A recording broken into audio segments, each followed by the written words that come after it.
This conference will now be recorded. अद्य सोमवासरः अथवा इन्दुवासरः चैत्रकृष्णप्रतिपदा दिनांक 23 अगस्त 2021 चरक दिनांक अध्याय 8 शुद्ध चिकित्सा शंखं चक्रं जलौकान् दधतमृतघटं चारुदोर्भिश्चतुर्भिः सूक्ष्मस्वच्छातिरित्यां श्रुतपरिविलसन् मौलिमं भोजनेत्रं कालाम्भोदोज्ज्वलाङ्गं कटितटविलसच्चारुपीताम्बराढ्यं वन्दे धन्वन्तरिं तं निखिलगदवनप्रौढदावाग्निवीरम् प्रौढदावाग्निवीरम् ब्रह्मणो हि समारब्धा मात्रेयाद्येषु पूरिताम् अस्मदाचार्यपर्यन्तां वन्दे गुरुपरम्पराम् आयुर्वेदरतं वन्दे माधवाख्यं महागुरुम् आयुर्वेदामृतं सर्वं शिष्येभ्यो यः प्रदत्तवान् द्रष्टाज्ञानी दृष्टकर्मा कृतकर्मा तथैव च अध्यापको विश्वश्रेष्ठो महान् संशोधकस्तथा गुणैरेतैः समुदितैः यत्कार्यं कृतनोदितः समृद्ध्यर्थं हि कार्यमुपयतामहे सरस्वत्यै नमो यस्याः प्रसादात् पुण्यकर्मभिः बुद्धिदर्पणसङ्क्रान्तं जगदध्यक्षमीक्षते आत्रेयं प्रथमं वन्दे आयुर्वेदजगद्गुरुम् आयुर्वेदामृतं सर्वं गृहीत्वा हि सुरेश्वरात् अग्निवेशादिकेभ्यो यत् प्रेच्छत् मुनिसत्तमः प्रथमं तन्त्रकर्तारम् अग्निवेशं नमाम्यहम्।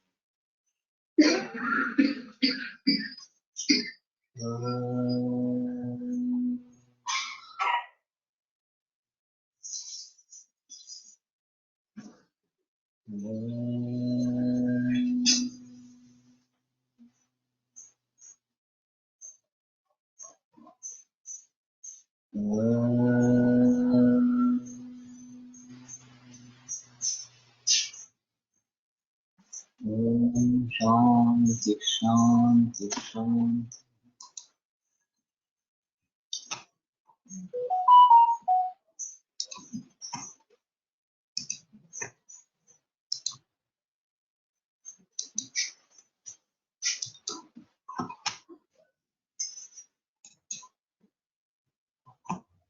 प्रयोग प्रमेय व्याधि योन्यमन्यम उदीर्य नासो विशुद्ध शुद्धस्तु प्रमेय योनि भोग। तो हम इस सूत्र के बारे में बात कर रहे थे और ये आयुर्वेद की खासियत है कि जहाँ शुद्ध चिकित्सा की जाती है और एलोपैथी में जो प्रचलन है एक सो कॉल्ड शमन करके या सिम्प्टमेंट के लिए देखे दूसरों को दूसरे रोगों का निर्माण करते रहना, ये आयुर्वेद में नहीं है। फिर भी एलोपैथी ने जो कुछ प्रचार प्रसार किया है उसके अनुसार आयुर्वेद में काफी टॉक्सिसिटी है, मेटल्स का प्रयोग होता है वगैरह वगैरह। इस प्रकार से आयुर्वेद के कोस आ जाता है और ये मत बिगाड़ने के लिए ये अच्छा काम करता है आयुर्वेद के बारे में। लेकिन हमें सजग होकर इसका सामना करना पड़ेगा और ये बात बताते रहनी पड़ेगी कि आयुर्वेदीय चिकित्सा जो है भले उसमें विषयों का प्रयोग भी हो फिर भी वो सेफ है, सुरक्षित है। अभी पूरा जग एलोपैथी से दूर जा रहा है केवल उसी दृष्टि से कि ये सेफ नहीं है। तो सेफ नहीं है, कॉस्ट इफेक्टिव भी नहीं है और मूल तक जाकर रोग को दुरुस्त भी नहीं करती है। तो इन तीनों मुद्दों के आधार पर लोग एलोपैथी से दूर जा रहे हैं, लेकिन उनके लिए दूसरा कोई चारा भी नहीं है कि दूसरा करे तो भी क्या करे। मालूम ही नहीं है कुछ। इतनी बड़ी सिस्टम आयुर्वेद की एग्जिस्टिंग है ये किसी को पता ही नहीं है, भारत में भी पता नहीं है, तो विदेशों में पता होने का कोई संभव इस प्रकार का नहीं रहेगा। और उसमें फिर ऐसा रहता है कि एविडेंस बेस्ड मेडिसिन ये बोलबाला चलता रहता है। और एलोपैथी एविडेंस बेस्ड है और आयुर्वेद एविडेंस बेस्ड नहीं है। ये तो मूर्खता है, आयुर्वेद हजारों साल से प्रचलन में है, तो एविडेंस नहीं है ऐसा तो कुछ नहीं बता सकते। जिस तरीके से आज के युग में एविडेंस इकट्ठा करते हैं उस प्रकार के एविडेंस प्रयोगशाला आधार पर या इन्वेस्टिगेशंस के आधार पर प्रचलन में नहीं थे आयुर्वेद में, लेकिन अभी तो फिलहाल वो भी प्रचलन में आ गया। हम सभी वैद्य सभी मरीज का एलोपैथी का पूरा रिकॉर्ड भी साथ में रखते हैं, लेकिन इसके बावजूद भी ये बात चलती रहती है कि नहीं यार एविडेंस नहीं है, एविडेंस नहीं। उल्टा एलोपैथी में एविडेंस ऐसा है कि वो करने के बाद उसकी यशस्विता बहुत ही कम है। जैसे कि कैंसर में केमोथेरेपी की उपयुक्तता अमेरिका में 2.1% और ऑस्ट्रेलिया में 2.3% इतनी ही है। अगर ये एविडेंसेस हम लोगों के सामने लाएंगे तो उनका पर्दाफाश हो जाएगा और फिर वो कुछ बताने के लायक इस प्रकार के नहीं रहेंगे। लेकिन उसमें दूसरा बड़ा धोखा है कि जहाँ आयुर्वेद कुछ काम आ सकता है वहां ये ठीक है, लेकिन जहाँ अल्टरनेटिव कुछ भी नहीं है और इस सिस्टम से भी विश्वास उड़ गया, एलोपैथी के सिस्टम से भी विश्वास उड़ गया, तो बड़ी दिक्कत इस प्रकार की हो जाएगी। इसलिए सावधानी से इसके बारे में लोगों में जागरूकता लानी है। धीरे धीरे करके जब ऐसी स्थिति आती है कि केमो लेनी है लेकिन उसका कोई फायदा नहीं है, उससे नुकसान ज्यादा होगा फायदा कम होगा, तो ये बात मैं बताता हूँ। लेकिन सभी लोगों के लिए एलोपैथी बिल्कुल लेनी ही नहीं है ऐसा भी नहीं बताता हूँ इस प्रकार से। तो खास करके ब्रेस्ट कैंसर है, कहीं फैला नहीं हुआ है और काफी बड़ा हो गया है, तो डिस्ट्रक्शन ऑफ सेल का प्रिंसिपल कुछ हद तक काम में लाया जा सकता है, लेकिन आयुर्वेद मेन ट्रीटमेंट होनी चाहिए, उसके साथ में एलोपैथी होनी चाहिए। और केमो रेडी ये सर्जरी करके काफी हद तक कम हो जाएगा, निकल जाएगा, और फिर से न होने के हिसाब से हमारे ट्रीटमेंट शुरू से ही चालू है। लेकिन ये होता नहीं है। बहुत सारा समझाने के बाद भी लोग हमें एलोपैथी लेनी ही है ऐसा ही बताते रहते हैं, क्योंकि वो एक इम्पैक्ट है 50-60 वर्षों का कि यही मेडिकल सिस्टम है और इसमें जो भी करना है वो करना ही है, चाहे उसके कितना भी नुकसान हो। फिर भी अगर वो नहीं लेंगे तो हमने साइंटिफिक सिस्टम को अपनाया नहीं। ये जो लोगों में भावना है उसको कैसे बदलेंगे, ये एक अहम मुद्दा इस पर। तो ठीक है, इन सभी बातों को ध्यान में रखते हुए, लेकिन ये जो सेफ नहीं है एलोपैथिक मेडिसिन, ये बताना बहुत जरूरी इस प्रकार का रहेगा।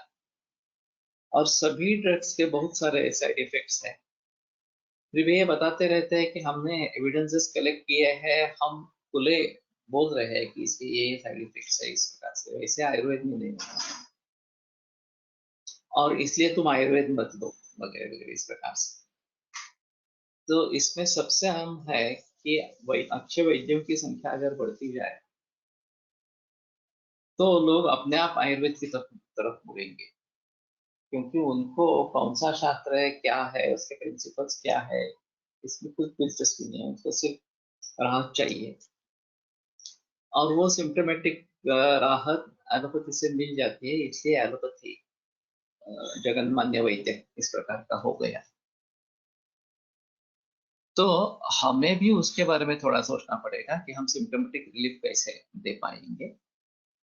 और दूसरी चीज ऐसी है कि एलोपैथी के जो दुष्परिणाम है उसके बारे में लोगों को बताते रहेंगे, तो शायद कुछ बरसों के बाद इस परिस्थिति में सुधार आएगा, थोड़ा बदलाव आएगा और लोग सोच समझ कर आयुर्वेद की तरफ मुड़ेंगे। ये एक अहम मुद्दा इस प्रकार का है।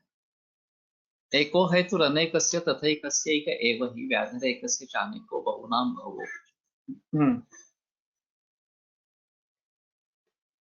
तो एक रोग का एक कारण है, नहीं, एक रोग एक हेतु अनेक रोगों को निर्माण करता है, तथैकस्यैक एक भी, और एक हेतु से एक ही रोग, व्याधिरेकस्य चानेको, एक रोग के अनेक कारण है, बहुनाम बहुओ, और अनेक रोगों के अनेक कारण इस प्रकार। तो ये काफी टेढ़ा मामला है और इससे भली भांति जान लेना ये काफी मुश्किल इस प्रकार का हो जाता है। ये हमारा एक बेस है स्कंद कोश के लिए, ये हेतु कोश के बारे में एक बेस बन जाता है।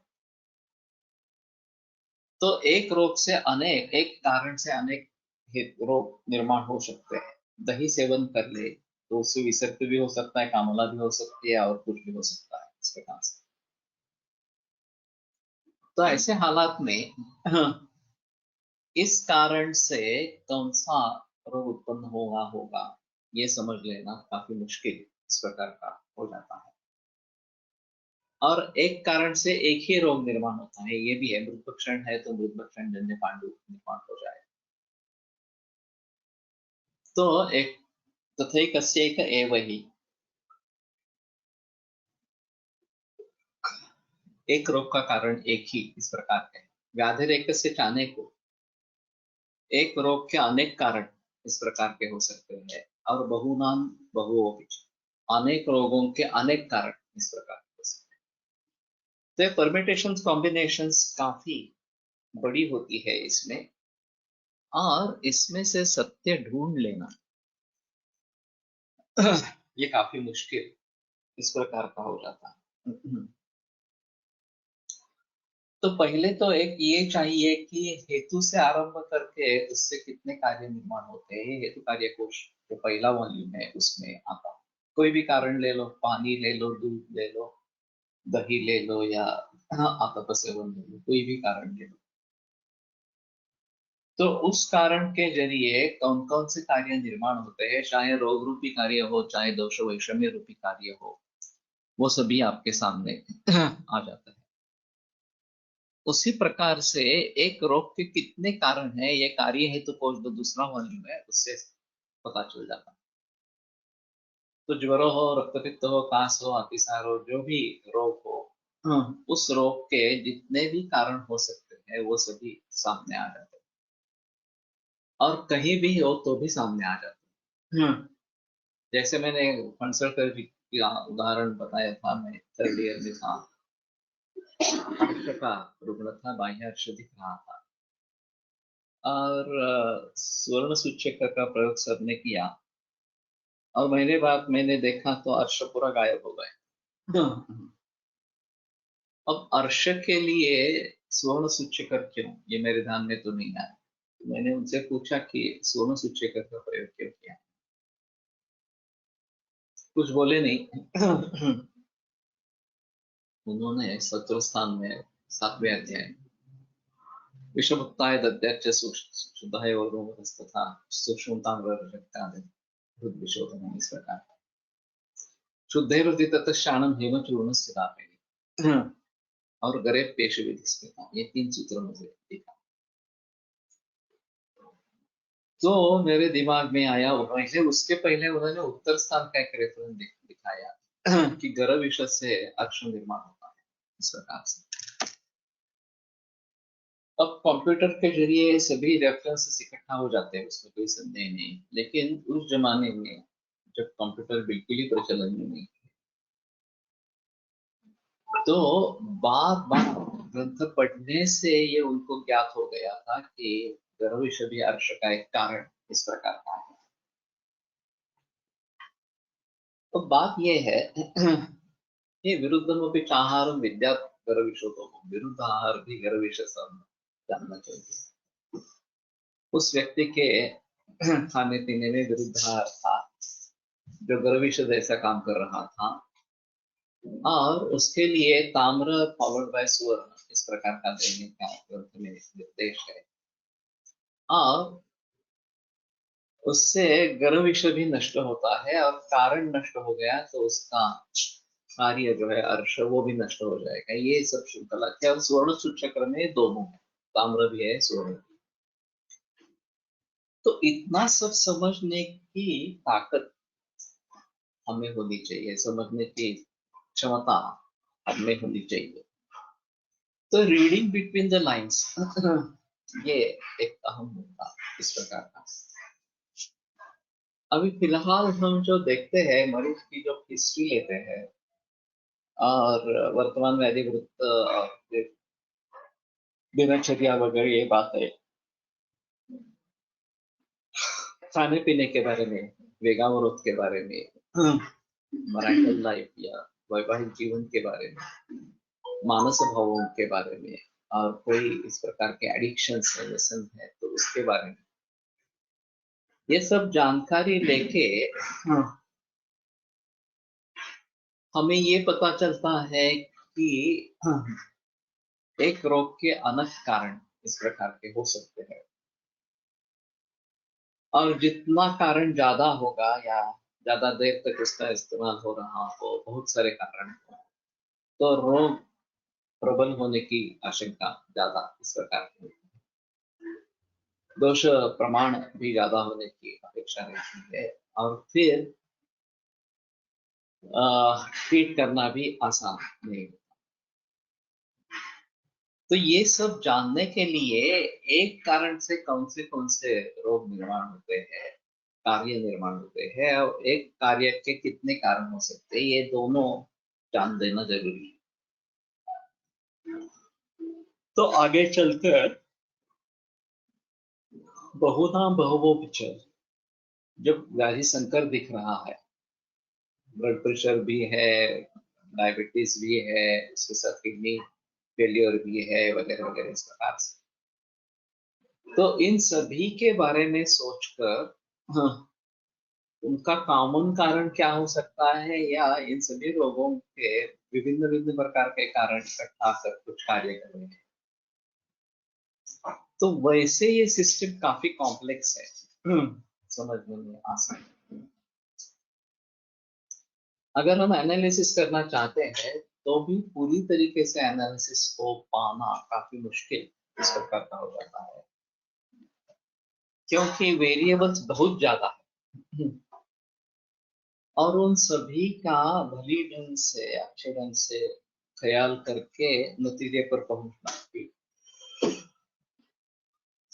ये रोग है, ये अवस्था है, ये दोष दृश्य है, वगैरह वगैरह इस प्रकार से काफी मुश्किल इस प्रकार का हो जाता है। लेकिन वही अगर सत्य है तो वही देखना पड़ेगा। हम ऐसा नहीं कर सकते कि नहीं मुझे ये करना नहीं है, इस प्रकार से टालेंगे इस विषय को, ऐसा भी तो नहीं हो सकता। तो हमें इसके बारे में देखना जरूर इस प्रकार का हो जाता है, और फिर उन सभी का विचार करना काफी मुश्किल हो जाता है। काफी बार ऐसा होता है कि जो ट्रीटमेंट की यशस्विता जो है वो जज की जाती है रिजल्ट्स के ऊपर। अगर सिम्टोमेटिक रिलीफ मिला, अगर डिसीज कम हो गया, या फिर मार्कर्स इंप्रूव हो गए, यशस्वी है, और फिर उसके बारे में हम कहेंगे कि नहीं ट्रीटमेंट का बहुत अच्छा फल मिला इस प्रकार से। लेकिन यही सिर्फ कारण होता है ऐसा भी नहीं है। उसका विश्वास रुकना का, हाँ, उस केस को भली भांति समझ पाना, जो योग्य इस प्रकार की औषधि योजना है वो कर पाना, वगैरह वगैरह, ये सभी चीजें उसमें आवश्यक है। ये सभी होगी तो चिकित्सा की यशस्विता होगी। अगर यशस्विता नहीं हुई तो पहले से ही डिसीज नहीं था क्या, ये देखना बहुत जरूरी है। जैसे मेरे पास कैंसर के बहुत सारे मरीज हैं, असाध्य अवस्था में ही आते हैं, तो उनमें रिजल्ट्स पाना यानी का मतलब क्या होगा, अगर बेटर क्वालिटी ऑफ लाइफ मिले, अगर आयु की बढ़ोतरी इस प्रकार की, और जो 2 महीने में चल बसने वाला है वो मरीज अगर 2-4 बरस जिंदा रहता है, अच्छी भांति जिंदा रहता है, तो भी ये हमारी यशस्विता है ऐसा मान लेना चाहिए। लेकिन यशस्विता मापी जाती है केवल मरीज पूरी तरीके से एलोपैथी के पैरामीटर्स पर ठीक हुआ तो ही यशस्विता है ऐसा मानते हैं। ये मूर्खता है वास्तव में। अभी डब्ल्यूएचओ ने क्वालिटी ऑफ लाइफ QOL ये क्वेश्चन बनाई है, और उसके आधार पर अगर क्वालिटी ऑफ लाइफ मिलती है तो भी अच्छा है, इस प्रकार से बताना आरंभ किया है। तो हमें उसके बारे में सोचना है कि पहले बिल्कुल मरीज लेटे रहता था, अब बस बैठने लगा, चलने लगा, खाना बिल्कुल ही नहीं जा रहा था, खाना जाने लगा, कुछ बोलने लगा, एक्सप्रेस करने लगा। तो ये सुधार है। और उसको किस तरीके से मापा जाए, तो ये विजुअल एनालॉग बताते हैं, स्केल देते हैं कि 1 से 10 अंक है, तो आप कितने अंक देंगे, कितना सुधार है, 6 है, 10, 8 है, 9 है, इस प्रकार से, ये 1-2 ही है, इस प्रकार से। तो ये सब्जेक्टिव पैरामीटर है, लेकिन उसको ऑब्जेक्टिव में परिवर्तित करते हैं। तो ये सिलसिला चालू रहना बहुत जरूरी इस प्रकार का होगा, और हमें इसके आधार पर पण मग प्रत्येकाला हे व्हिज्युअल अनुभव प्रत्येक रोगाप्रमाणे काहीतरी वेगवेगळे असतील ना, असतात. कसे बसवण्याचं पुढे वेळ झाला मुख्य पेन असतं, त्याच्यासाठी विज्ञान अनुभव घ्यायचा. नाही, असं कोणी काही प्रयत्न केला आहे का? काय केलंय, म्हणजे प्रत्येक रोगानुरूप रोगानुरूप देण्याचा फार संबंध नाही राहत, सिम्टमॅटिकली रोखायचा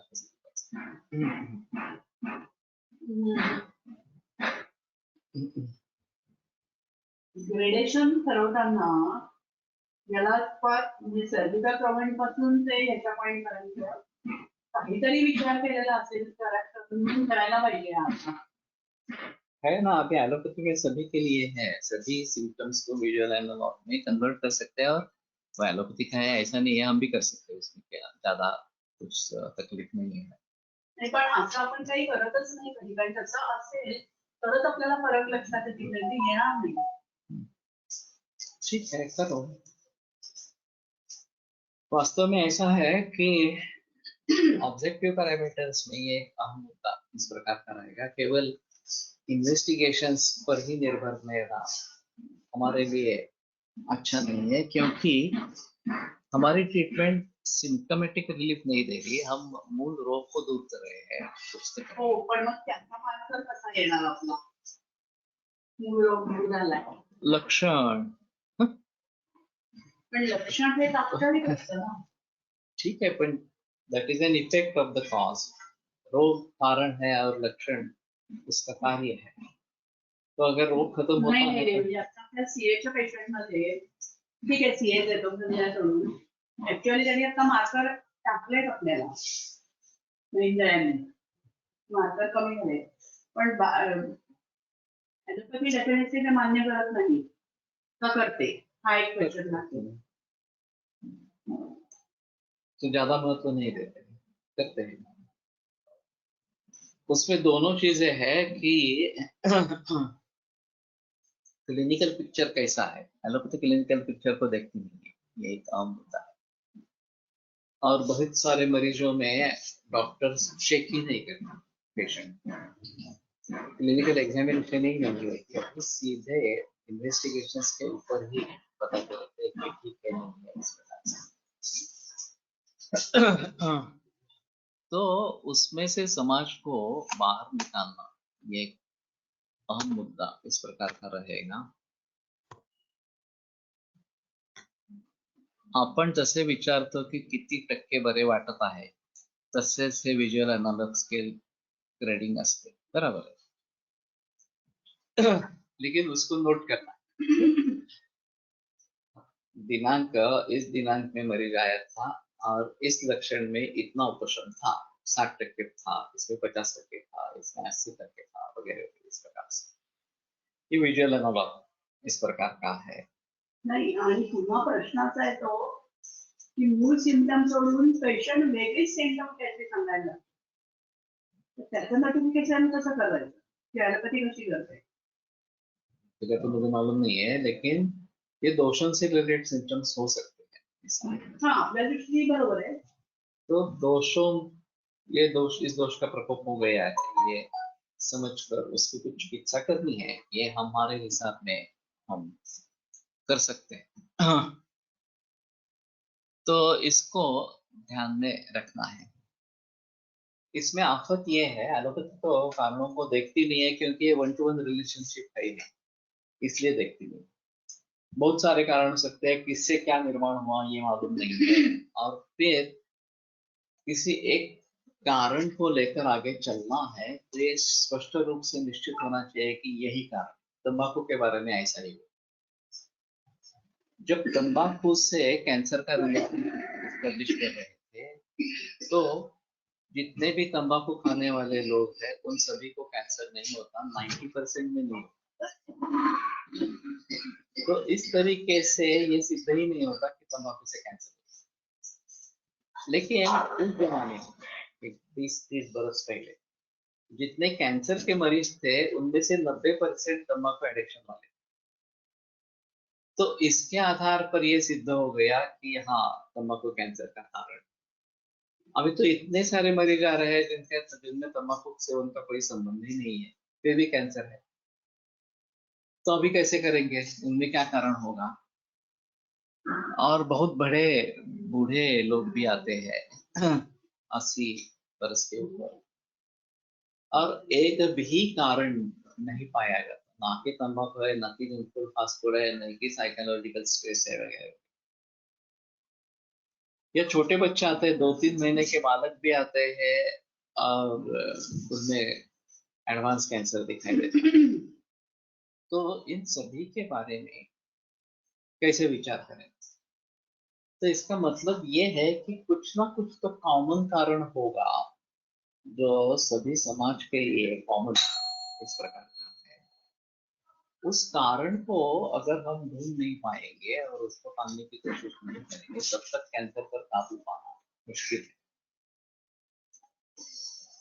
आश्चर्य की बात है कि अमेरिका स्थित एक इंस्टीट्यूट में मिस फॉर्चून और फॉर्चून, ये 67% लोगों में कैंसर का कारण माना है, हॉपकिन इंस्टीट्यूट। आश्चर्य की बात है, इतने साइंटिफिक सिस्टम खुद को कहलाते हैं, मिस फॉर्चून ये कहां से आ जाएगा? और अगर है वो कारण, तो इतने सभी लोगों में मिस फॉर्चून ही कारण होगा? हमारे हिसाब में कई बड़े कारण होता है कुछ कुछ वैल्यू, लेकिन इतने बड़े पैमाने पर तो नहीं होता है दैव कारण इस प्रकार। और फिर उसको रोकने के लिए क्या करें? तो सदाचार ही करना चाहिए, प्रज्ञापराध से मुक्ति होनी चाहिए। तो इस जन्म में नहीं तो अगले जन्म में भी कैंसर जैसे रोगों से मुक्ति हुई, कुष्ठ जैसे रोगों से मुक्ति होती है। तो कार्य कारण भाव ये एक अहम मुद्दा है किसी भी शास्त्र के लिए, और एलोपैथी ने क्या किया है इसके बारे में बहस करनी ही नहीं है, क्योंकि उसमें कुछ पता नहीं चलेगा इस प्रकार से।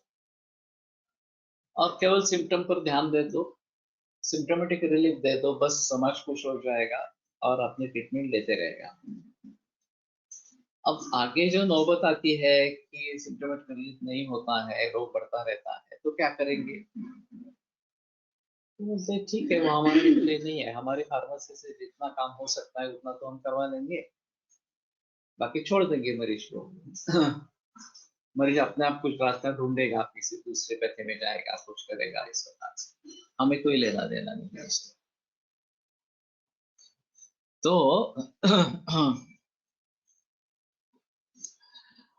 एक कारण से अनेक कार्य, एक कार्य के अनेक कारण, और फिर एक का एक अनेकों का एक, वगैरह वगैरह, ये अनेकों के अनेक, ये जो परम्यूटेशंस कॉम्बिनेशंस है वो काफी है। और फिर उनको भली भांति समझ पाना और सही निकालना। अभी ये तो सिर्फ कारणों का पता चला किसी भी, अब उससे क्या कार्य उत्पन्न हुए हैं, कौन सा रोग निर्माण हुआ है, किस अवस्था में है, दोष धातु बल वगैरह के बारे में विषय में किस प्रकार का है, और इन दोनों को ध्यान में रखते हुए चिकित्सा किस प्रकार की होनी चाहिए, परहेज क्या होना है वगैरह, ये सभी बातें काफी मुश्किल है, महत्वपूर्ण है। तो अगर हम इसके बारे में सोचेंगे नहीं, अगर हम इसके बारे में कुछ प्रयास करेंगे नहीं, तो काफी मुश्किल इस प्रकार की होगी। और वही वैदिक सिस्टम जो है वो राज करेगी, जो मूल तक जाकर चिकित्सा करेगी। नहीं तो ये मूल तक नहीं पहुंचेंगे तो चिकित्सा भली भांति नहीं होगी। ज्वर ब्रह्म प्रलापाद्या दृश्यन्ते रूक्ष हेतुषा, रूक्ष के कारण ज्वर भ्रम प्रलाप ये दिखते हैं। वृक्षेण एकेन चाप्यक ज्वर एवं उपजाय, केवल वृक्षता से ज्वर भी उत्पन्न होता है। बहुश्चैको ज्वरो वृक्ष, तो वृक्षादि भी बहु भी हेतु भी एका ज्वर, वृक्ष वगैरह अनेक कारणों से एक सिर्फ ज्वर ही निर्माण होगा। वृक्षादिभिर ज्वराद्याश्च व्याधयः संभवन्ति, और वृक्ष वगैरह ऐसे अनेक हेतुओं के जरिए विभिन्न प्रकार के रोग निर्माण होते रहते हैं। तो ये काफी मुश्किल है इस प्रकार से समझ पाना, इसलिए एनालिसिस करना काफी मुश्किल हो जाता है। इसलिए मैं मानता हूँ कि आर्टिफिशियल इंटेलिजेंस का प्रयोग करना चाहिए। कंप्यूटर आर्टिफिशियल इंटेलिजेंस दे सकता है हमें, और सभी भावों के बारे में सोचकर क्या क्या पॉसिबिलिटीज है ये हमें डायग्नोस्टिक सॉफ्टवेयर में पता चल जाएगा इस प्रकार से। और फिर इसमें क्या क्या दवाइयाँ प्रयोग में ला सकते हैं ये भी कंप्यूटर बताएगा, ट्रीटमेंट सॉफ्टवेयर। तो इन दोनों के आधार पर हम काफी अच्छा मार्गक्रमण कर सकते हैं, और ये आर्टिफिशियल इंटेलिजेंस का इस प्रकार से प्रयोग करना ये एक अहम मुद्दा इस प्रकार का। तो मेरा भी कहना है, अभी हमारे यहाँ बहुत सारे केसेस हैं, पुराने केसेस भी हैं।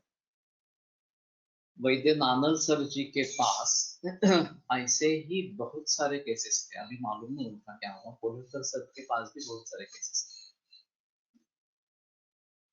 अब इस रिकॉर्ड का क्या करें?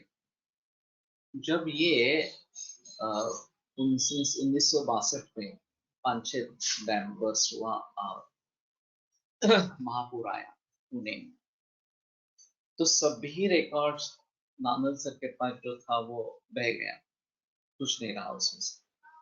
लेकिन 62 से लेकर नानल सर ने करीबन 96 तक प्रैक्टिस की, तो ये भी काफी लंबा समय है, 34 बरस तक करीबन प्रैक्टिस की है, और हर मरीज के बारे में बहुत विस्तार से लिखा है। अब इसका एनालिसिस करके अगर हम भली भांति समझ पाएंगे कि किस प्रकार से वो विचार कर रहे थे, किन मरीजों में किस प्रकार से निदान करके किस प्रकार की औषधियों का प्रयोग कर रहे थे, तो यह आने वाली पीढ़ी, आगे वाली पीढ़ी को बहुत अच्छा इस प्रकार का। लेकिन उसके लिए हमने जो अभी तरीका बनाया है, सांस्कृतिक दोष के आधार पर ये जो ट्रीटमेंट सॉफ्टवेयर बन रहा है, उसमें केस भरते भरते बैकग्राउंड में सॉफ्टवेयर रन होता रहेगा, और जब तक हम केस पूरी करेंगे तब तक शायद यह हमें निदान दिखलाएगा और चिकित्सा के बारे में भी सुझाव देगा। तो अगर किसी भी वैद्य के पास इतने सारे केसेस है, तो उनको कंप्यूटराइज किया जाए। तो डायग्नोस्टिक ट्रीटमेंट सॉफ्टवेयर के जरिए हम आर्टिफिशियल इंटेलिजेंस लगा सकते हैं, एनालिसिस कर सकते हैं, और फिर आगे वाली जो पीढ़ी है वो उसको भली भांति सोच पाएगी इस प्रकार से। तो मैंने अभी ऐसा सोचा था कि ये फाइल्स रखना काफी मुश्किल है और दिन ब दिन पेशेंट बढ़ते ही जाएंगे, तो सभी का रिकॉर्ड रखना फिजिकल पेपर्स में ये काफी मुश्किल है। तो पावस्कर ने कर दिया, पेपरलेस कर दिया। जो भी केस लेनी है वो कंप्यूटर में ही लेनी है, उसका एक सॉफ्टवेयर है, उसमें केस देता है, ट्रीटमेंट लिखता है वगैरह। तो ये कभी ना कभी तो हो जाना चाहिए। तो अभी मैं सोच रहा हूँ कि जो जो नए नए केसेस आते हैं उनसे आरंभ करेंगे पहले, पुराने वाले केस पर अभी हाथ नहीं लगाएंगे। लेकिन पुराने जो केसेस है वो अगर कंप्यूटर में किसी न किसी तरीके से फीड हो जाती है तो उसमें दो मुसीबतें हैं। एक तो हर केस भरने के लिए 1 घंटा लगता है, तो इस गति से कितने केस भर पाएंगे। तो एक थोड़ा शॉर्टकट ऐसा रहेगा कि रिकॉर्ड पे हर केस का समझने के लिए उसका नाम, पता, ईमेल एड्रेस, फोन नंबर वगैरह ये लिख लेंगे, और सभी जो पेज पेपर है उसको पीडीएफ में कन्वर्ट करेंगे, फोटो निकालेंगे पीडीएफ में कन्वर्ट करेंगे इसके पास। और फिर वो उसको जोड़ देंगे। तो जब कभी हम वो देखना चाहेंगे तो उससे प्रोग्राम में फीड करके फिर आर्टिफिशियल इंटेलिजेंस लगा सकते हैं। लेकिन फिलहाल सब कंप्यूटराइज तो होना जरूरी इस प्रकार का होता है। और अगर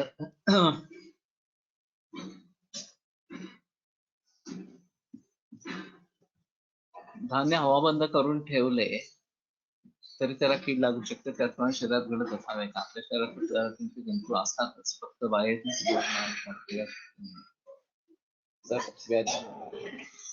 ये तो सही है।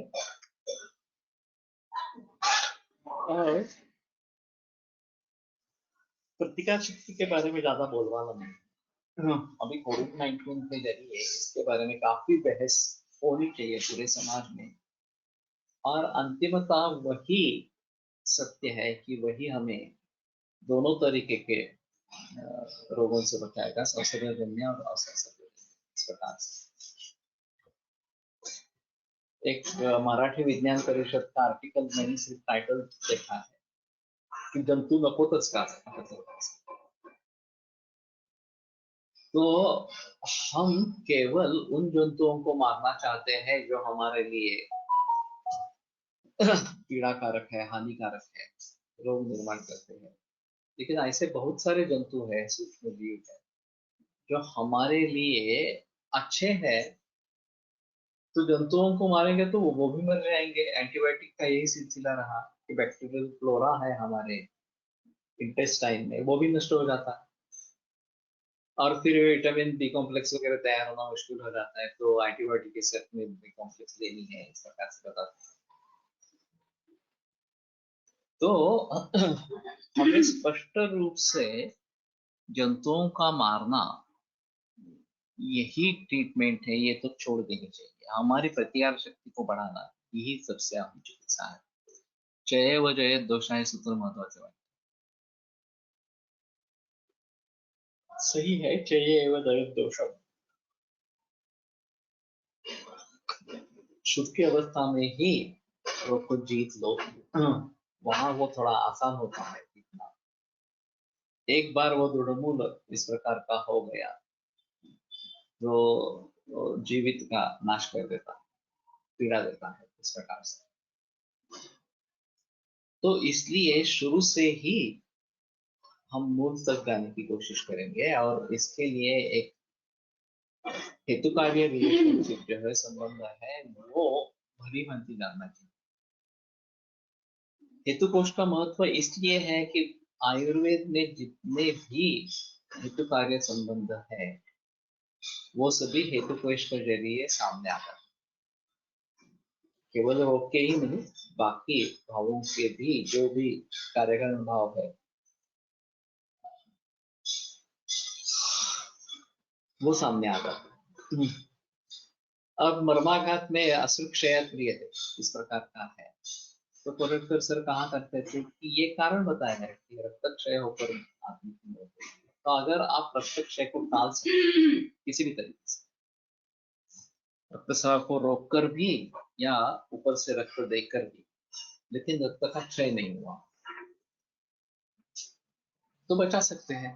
क्योंकि ये कंडीशनल है कि अगर रक्तस्राव ज्यादा होता है तो उससे मृत्यु होती है, तो रक्तस्राव को अगर रोक पाएंगे या आपूर्ति कर पाएंगे तो मौत टल सकती है इस प्रकार से। BRCA1 BRCA2 पॉझिटिव्ह असतील तरी त्यांना कॅन्सर होईलच असे नाही। इसीलिए केवल एक कारण आनुवंशिकता है, इसी कारण के आधार पर कैंसर होगा ही ऐसा नहीं बता सकेंगे। और बहुत वर्षों से तंबाकू खा रहा है, सिगरेट फूंक रहा है तो कैंसर होगा ही ऐसा भी नहीं बता सकते। पण मग त्याला कार्डिओव्हास्क्युलर होईल, इतर काही वेळ असं तरी खूप कारण नहीं है, व्यभिचारी हेतु इस प्रकार के हो सकते हैं जो हाँ रोग निर्माण नहीं करेंगे, लेकिन फिर भी रोग के या स्वास्थ्य के हेतु है, उसमें संदेह नहीं, ये हित है ऐसा बिल्कुल नहीं।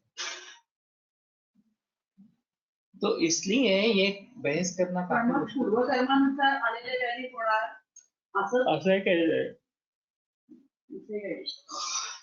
कर्म किंचित क्वचित काले विपाके नियतम महत्व इस प्रकार की भी बात होती है। किंचित तो अकाल नियतम प्रत्यय प्रतिबोधित, अकाल नियत होता है और रोग होने पर पता चलता है अरे इस प्रकार का भी कारण था इस व्यक्ति में जो अभी उभर आया इस प्रकार से। तो अभी जेनेटिक और एनवायरमेंटल ये दो कॉजेस बताते हैं, लेकिन एलोपैथी ना ही जेनेटिक कॉज के लिए कुछ करती है, ना ही एनवायरमेंटल कॉज के लिए बताते हैं। हाँ, कैंसर के लिए ये दो कारण है, लेकिन हमारे शरीर में ऑन्कोजेंस क्यों निर्माण हुए इसके बारे में कोई बहस ही नहीं है। हाइब्रिडाइजेशन और शुक्र का नाश करना, अगला जो अगली जो फसल आएगी वो निर्बीज हो जाएगी, ये जो एलोपैथी में किया गया ये मूल कारण है, तो उसके बारे में कोई बहस नहीं है। प्रदूषण इतना बढ़ रहा है उसके बारे में कोई बहस, अर्बनाइजेशन हो रहा है, पोल्यूशन बढ़ रहा है इस प्रकार से। तो अगर उनको कहना है कैंसर के बारे में तो लोगों को बताना पड़ेगा कि नहीं नहीं इतने सब कारण हो सकते हैं, आप किस किस चीज को टाल सकते हैं वो तो करो, और कम से कम आहार के बारे में तो सजग हो जाओ। इस प्रकार का हाइब्रिडाइज केमिकल पेस्टिसाइड्स फर्टिलाइजर्स युक्त खाना नहीं है, ये तो कम से कम करो, आरंभ करो। प्रदूषण रोकने के लिए क्या क्या कर सकते हो वो करो, अपने आप तक प्रयास शुरू करो इसके पास। तो ये अगर एलोपैथी बताती तो शायद समाज के मत में परिवर्तन आता, लेकिन उनको तो ये करना ही नहीं है, रोग को बढ़ते देते रहना चाहिए ताकि ज्यादा से ज्यादा लोग बीमार हो जाएंगे और वो फिर एलोपैथी की दवाइयों के चपेट में आ जाएंगे। कंपनियों का कारोबार अच्छी तरीके से चलता रहेगा, उनको मुनाफा होता रहेगा, लोगों का क्या होना है उसका कुछ संबंध नहीं। तंबाखू सेवनामुळे आम्लपित्त, अजीर्ण, रक्ततुष्टी होतात का? सर्व तंबाखू सेवन सर्वांमध्ये दिसत नहीं दिखता ना, वही मैं बता रहा हूँ। दही के बारे में हमारे यहाँ इतना निर्देश है, लेकिन दही खाने से ये निश्चित रूप से होगा ऐसा नहीं बता सकते। साउथ में जाओगे तो पता चलेगा कि पीढ़ियों से दही खाते आ रहे, ये थोड़ा ओक साथ में जैसा भी हो जाता है कि उपशयते यद औचित्यात्, बार बार सेवन करने से उसकी आदत हो जाती है, फिर उससे तकलीफ नहीं होती है इस प्रकार से। फिर भी वो अहित है इसके बारे में समझे, तो निश्चित रूप से अहित है और अहित का त्याग ही करना चाहिए, इसके बारे में समझे।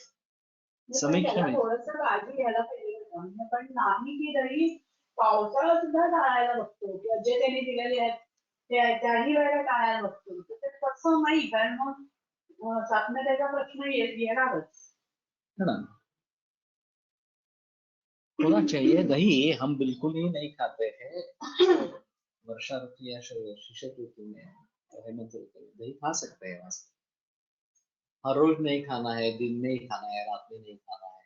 नामुद्र सूपम नाक्षरम करना है, ये दो के साथ में लेकर ही खाना है वो, लेकिन खाना है।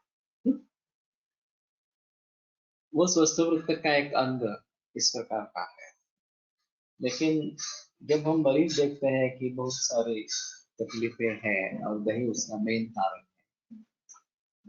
तो हम भी दही से मुंह फेर लेते हैं,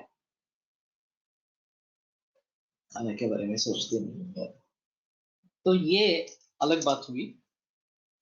लेकिन ऐसा है ना, अभी परहेज बताते समय हम क्या नहीं खाना है, अपथ्य क्या है ये बताते हैं, पथ्य क्या है ये नहीं। तो हमें ज्यादा पॉजिटिवली काम करना है कि ये मत खाओ लेकिन ये खाओ, इस प्रकार से लोगों को कहना है। अगर लोगों को ऑप्शंस मिल जाते हैं, दही नहीं ले सकते लेकिन छाछ ले सकते हैं, इस प्रकार से बताए, तो फिर वो मान जाते हैं, हाँ ठीक है। लेकिन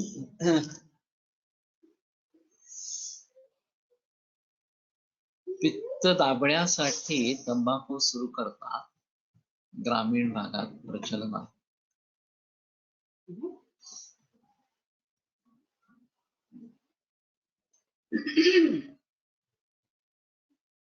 ऑन्कोजेन्स पूर्वीपासून असलंच, फक्त त्याला आता नाव दिले। प्रज्ञापराधातील त्रिविध हेतूंमध्ये सर्व तुमचा समावेश होतो असं वाटतं। इतनी बड़े पैमाने पर ऑन्कोजेन्स नहीं थे जो अभी पिछले 40-50 वर्षों में उभर आए, और ये केवल ये हाइब्रिडाइजेशन का नतीजा है।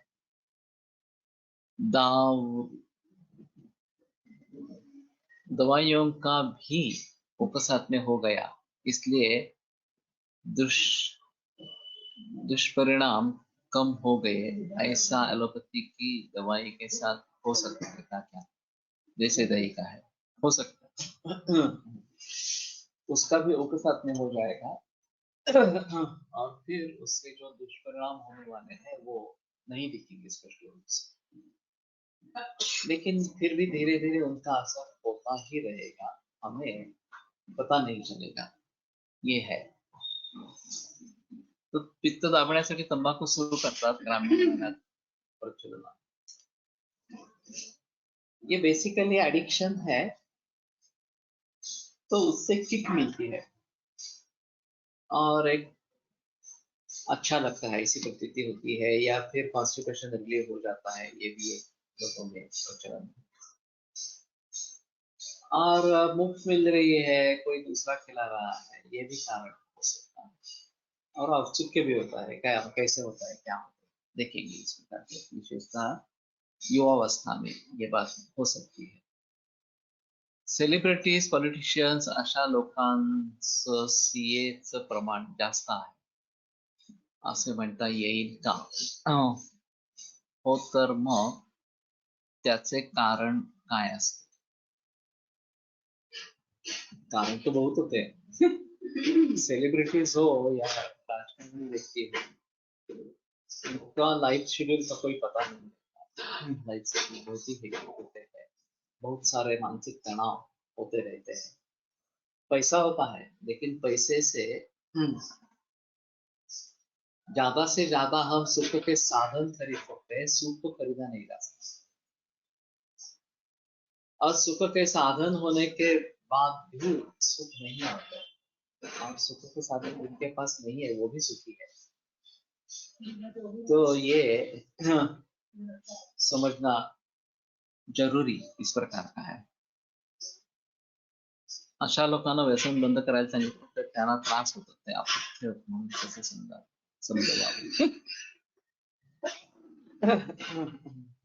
ऐसा है उसमें कि जब व्यक्ति खुद को बदलने के लिए तैयार होगी तो भी बदले, जब व्यक्ति खुद को बदलने के लिए तैयार ही नहीं है, मुझे प्रत्यापराध करना ही है, मुझे मालूम है लेकिन मुझे प्रत्यापराध करना ही है, इस प्रकार की अगर मानसिकता है तो कोई भी कुछ भी नहीं कर पाए.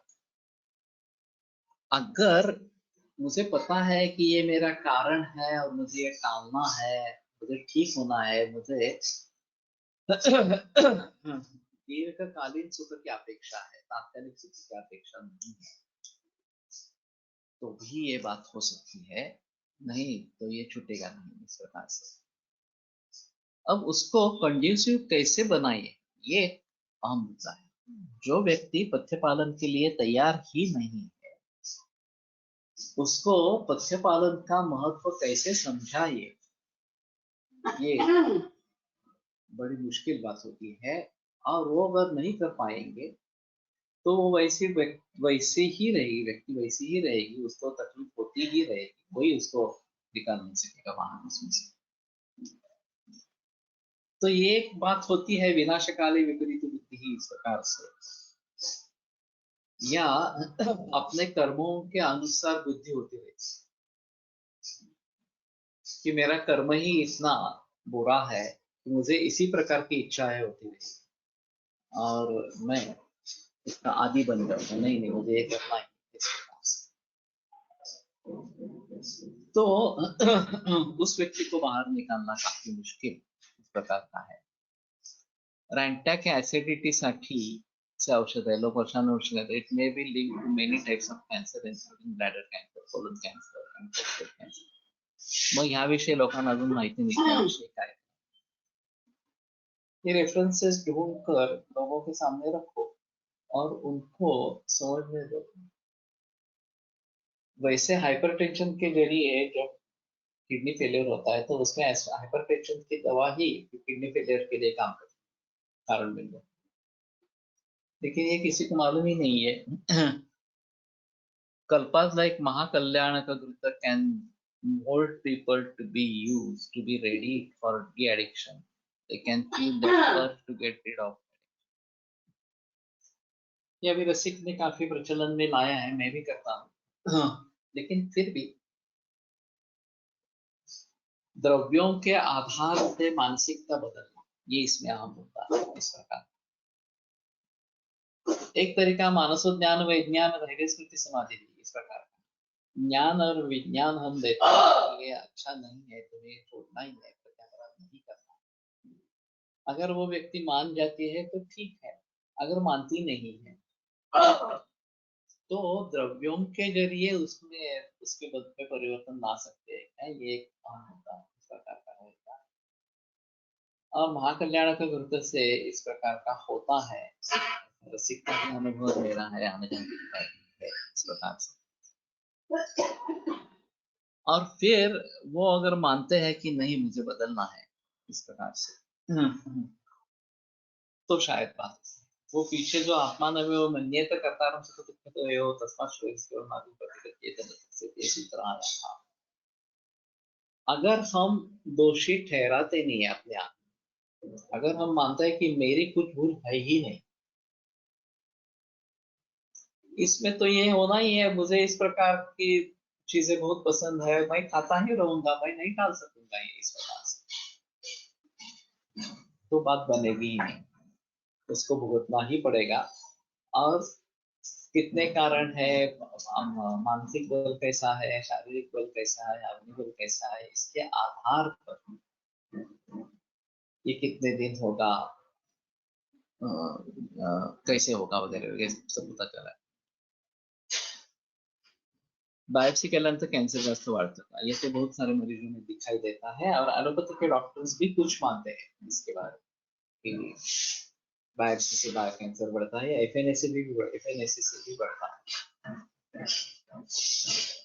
लेकिन एलोपैथी में ऐसा है, जब तक बायोप्सी नहीं करेंगे तब तक सेल टाइप का पता नहीं चलेगा, सेल टाइप का पता नहीं चलेगा तो केमोथेरेपी कौन सा देना है ये नहीं बता.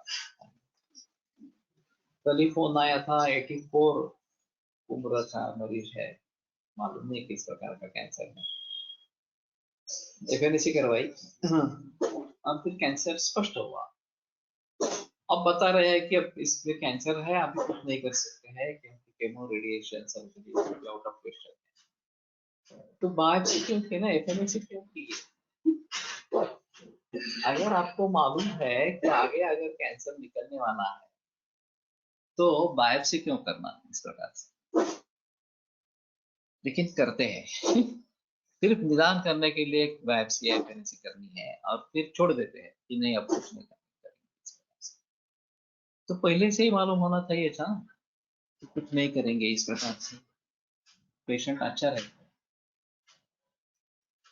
लेकिन ये काफी मुश्किल इस प्रकार का है, और डायग्नोसिस ही नहीं है तो क्या करेंगे आगे। ये एक बड़ा कारण देते हैं उसके बारे में कि अगर हमें पता नहीं चलेगा कि ये कैंसर है तो क्या करेंगे। मैं सोच बताता हूँ कि कैंसर है ऐसा समझकर अगर करते हैं तो क्या ऑप्शंस है तुम्हारे पास। उनके पास तो कुछ भी नहीं है, क्योंकि जब तक प्रूवन डायग्नोसिस नहीं है तब तक कुछ नहीं दे सकते। वहां पहले ये सवाल पूछना चाहिए कि अगर कैंसर डिटेक्ट हुआ तो क्या कर पाएंगे। अगर कुछ भी नहीं कर पाएंगे तो मत करो कैंसर का डायग्नोसिस,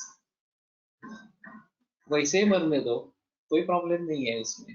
वो ज्यादा दिन तक जिंदा रहता है, अच्छी क्वालिटी ऑफ लाइफ मिलती है। लेकिन गायब से होने से कैंसर तेजी से बढ़ने लगता है, नहीं पहले से होने से। तो ये काफी मुश्किल मामला इस प्रकार का है। और कार्य कारण भाव क्या है, ये एक और मुद्दा रहेगा और उसके बारे में सोचना जरूरी इस प्रकार का। खूप सारी व्यसनी व्यक्ती फक्त यासाठी आयुर्वेदिक उपचार घेण्याकरता येतात कारण त्यांना पुन्हा व्यसन करण्याचा योग्य करण्यायोग्य आरोग्य प्राप्त व्हावं म्हणून। पॉसिबल है, लेकिन व्यसन के लिए करना है ऐसा बिल्कुल नहीं है। ये कायाकल्प ये किताब है बीके पाद्यपुत्र की, वो तो चल बसे कादम्बरी है, आयुर्वेद के सिद्धांतों पर आधारित, और काफी प्रचलन उसका हुआ। एक वैद्य ने कादम्बरी लिखी, ये भी एक अहम मुद्दा रहा। और उसमें एक इस प्रकार का आसक्त राजा जिसको काफी व्यसन है, दिनचर्या अच्छी नहीं है बिल्कुल, विलासी जीवन शैली इस प्रकार, उसको रसायन चिकित्सा दी जाती है। और वैद्य के मन में भी डर होता है कि ये सुधर जाने पर इसकी विलासिता अगर ज्यादा बढ़ जाती तो क्या करेंगे। तो पहले कम था क्योंकि शारीरिक शक्ति उतनी नहीं थी, अब तो ये ठीक हो जाएगा, शक्ति उसमें स्फूर्ति रहेगी और इसी प्रकार इसकी विलासी वृत्ति रहेगी तो लोगों का और पीड़ा देगा इस प्रकार से। लेकिन एक टर्निंग पॉइंट बताया गया है वहां पे कि इसमें मानसिकता में भी बदलाव आ जाता है रसायन चिकित्सा के जरिए। शारीरिक स्वास्थ्य तो सुधर जाता है लेकिन मानसिक स्तर पर भी वो व्यक्ति अच्छे हो जाते हैं रसायन के लिए। ऐसा इस कथा है आपके, वास्तव में क्या होगा ये अलग इस प्रकार का और प्रकार की बात नहीं। तो इसको समझ लेना है पहली बात की, और आगे क्या करना है इसके बारे में सोचना। ठीक है,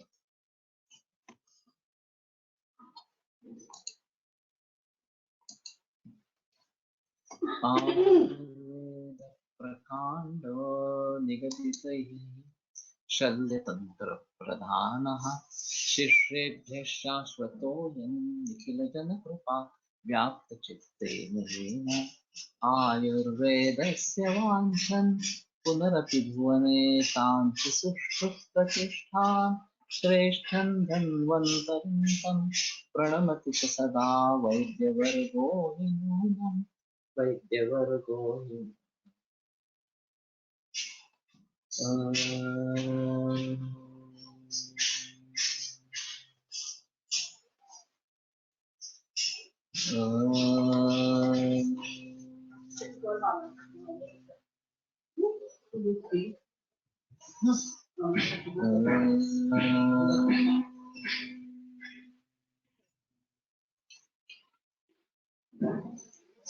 ओम शांती शांती शांती. व्यसन बंद केल्यावर कॅन्सर होऊ शकतो का? होऊ शकतो, इसमें संदेह नहीं है. कितने बरस व्यसन चल रहा है, किस तरीके से है, कितनी मात्रा में है, मेरे पास भी ऐसे मरीज आए हैं कि जिन्होंने 20 बरस पहले व्यसन छोड़ दिया है, फिर भी अभी कैंसर हुआ है इसके पास. तो उस व्यसन का इसमें रोल, पॉजिटिव रोल है नहीं, ये बताना मुश्किल. विरमित है.